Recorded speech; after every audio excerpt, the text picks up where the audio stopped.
கர்த்தருக்கு ஸ்தோத்திரம். இன்று கர்த்தருடைய வார்த்தை ஏசாயா 49:23. நான் கர்த்தர், எனக்கு காத்திருக்கிறவர்கள் வெட்கப்படுவதில்லை. கர்த்தருக்கு பிரியமானவர்களே, இன்று கர்த்தர் நம்மோடு கூட பேசுகிற வார்த்தை, எனக்கு காத்திருக்கிற ஒவ்வொருவருக்கும் நான் நன்மையானது செய்வேன், ஆசீர்வாதத்தை கொடுப்பேன் என்று கர்த்தர் சொல்லுகிறார்.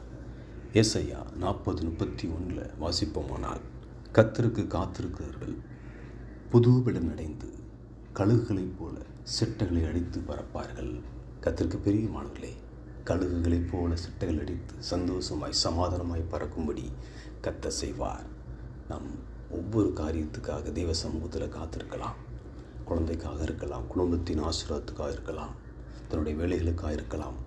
எந்தெந்த காரியத்துக்கு தெய்வ சமூகத்தில் காத்திருக்கிறோமோ அந்தந்த காரியத்தில் கர்த்தர் ஆசீர்வாதத்தை கொடுப்பார், சந்தோஷத்தை கொடுப்பார், சமாதானத்தை கொடுப்பார். கர்த்தர் நம் கூடவே இருந்து காலமெல்லாம் நம் கரம் பிடித்து வழி நடத்துவார். ஆமென்.